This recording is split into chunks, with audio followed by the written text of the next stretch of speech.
The Midnight Message. My name is Charlie Brennan, 52 years old, a financial risk analyst. I stood silently in the kitchen of my high-rise condo in downtown Austin, Texas, making my second cup of coffee for the day. It was 11:47 p.m. on a Wednesday.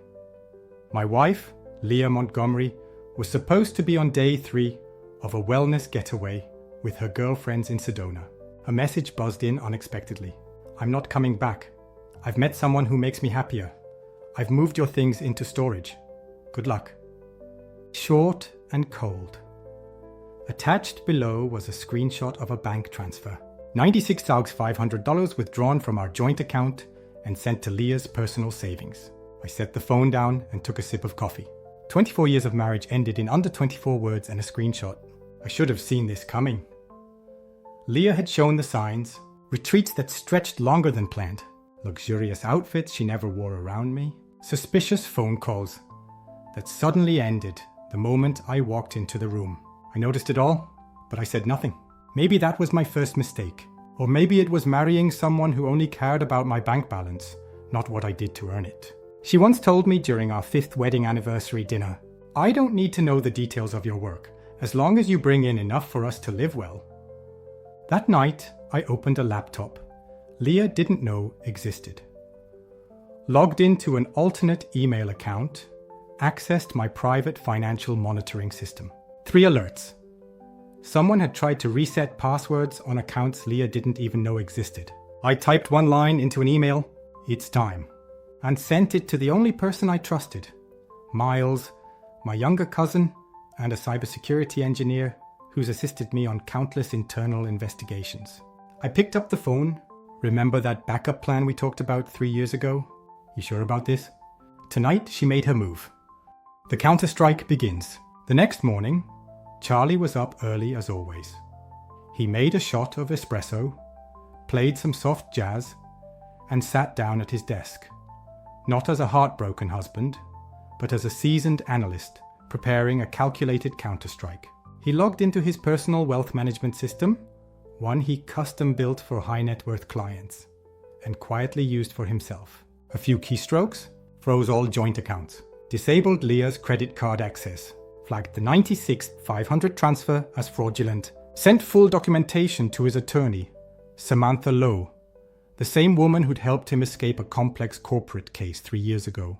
Along with it, he added one simple note: "File for divorce, add financial misconduct." Then he called his mother.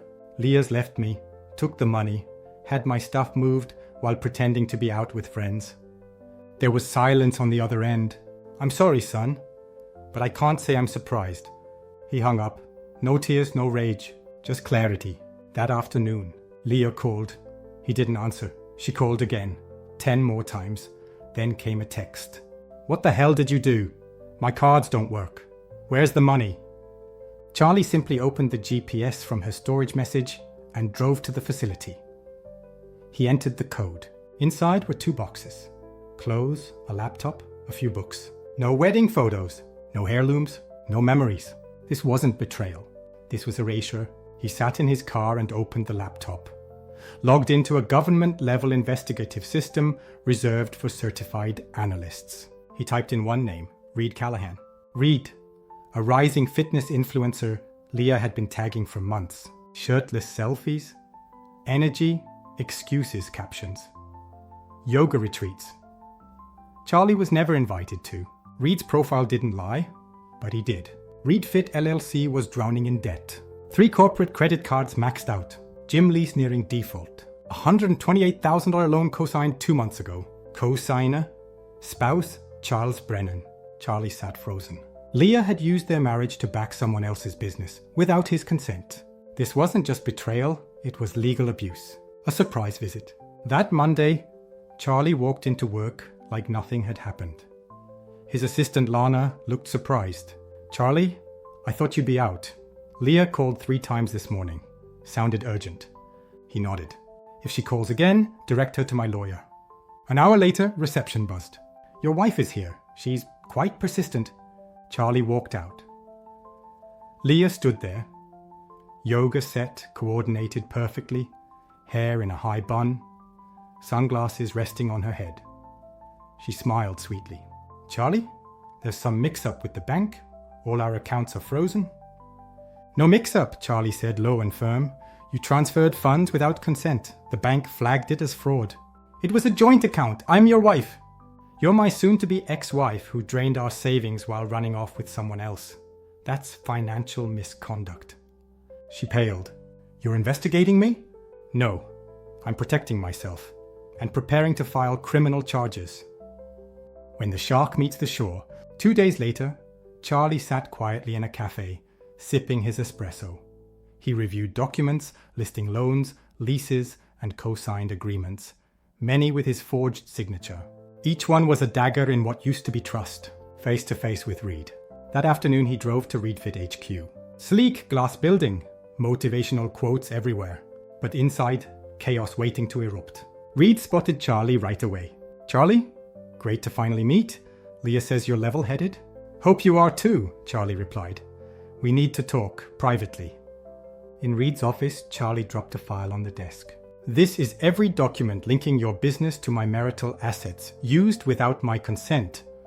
Reed chuckled, glancing over a few pages. These were deals between me and Leah, your wife. Soon-to-be ex-wife, Charlie corrected. She can't unilaterally use marital assets. These loans? If proven fraudulent, the banks will call them all due, fast. Reed's smile faded. If you report this, I lose everything. I'm not reporting anything. The bank already is. I'm just here to give you a head start. Reed rose, tense. You doing this to get even? Charlie stood too. I'm doing this to protect myself. If you really believe in those motivational quotes, now's the time to live them. Collapse. 48 hours later, ReedFit was served by the bank. All loans revoked, assets seized, equipment repossessed. Reed was finished. Leah was worse off. Credit cards frozen, accounts locked. Charlie's lawyers submitted fraud complaints to both legal and financial authorities.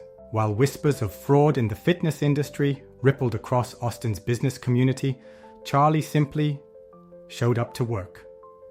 Calm, composed, unapologetically empowered. The legal reckoning. 2 weeks later, Charlie sat across from Leah and her greenhorn lawyer. His own attorney, Samantha Lowe, slid a document across the table. Bank investigators found 4 forged signatures. Unauthorized usage of joint marital assets. Our offer? Leah keeps her yoga studio and personal belongings. No alimony. She takes full liability for all debts from fraudulent use. In return, Charlie won't press criminal charges. He'll send a good faith letter to the bank, requesting leniency. Leah was silent. Her lawyer whispered urgently. What if I don't sign? She asked softly. Then we file in court tomorrow, Samantha replied. She signed, hand trembling. No words, just defeat. Before Charlie left, Leah lightly grabbed his arm.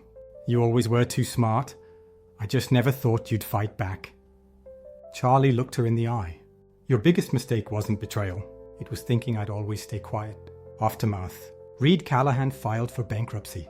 Leah moved to Colorado, teaching small yoga classes. No more retreats. No more boss babe. The scandal faded. The winner never needed to explain. From ashes to new roots. 3 months later, Charlie lived in a cozy cabin near Lake Travis. He spent mornings gardening, cooking, and reading old novels. Silence wasn't lonely anymore. It was healing. A new email from Olivia Darnell. Subject: Referral request, Government Fraud Task Force. Charlie, I heard about the case. We're forming a special task force targeting financial scams in wellness and startup circles. We need someone like you. If there's still fire in you, come to DC next month. Not for Leah, not for Reed, but for the people who don't even know they're victims yet. He sat quietly. Maybe justice wasn't about revenge. Maybe it was about prevention. One last conversation. Later that day at the Lakeside Cafe, the owner Annie noticed his thoughtful expression. You look like a man deciding something big. Maybe. Got offered a job again. Swore I'd never go back. Swearing off things is often just giving ourselves time. Before going back to where we truly belong, he smiled. She was right. One final entry. That night, he wrote in his journal, I'm not angry anymore. I don't need revenge. Not everyone pays in the way you hope, but justice always arrives when it's meant to. And so he went. The next week, Charlie boarded a plane to Washington, D.C. On the seat beside him was a small wooden box, a photo of his father, an old wristwatch, a note that read, Everything begins by noticing what others ignore.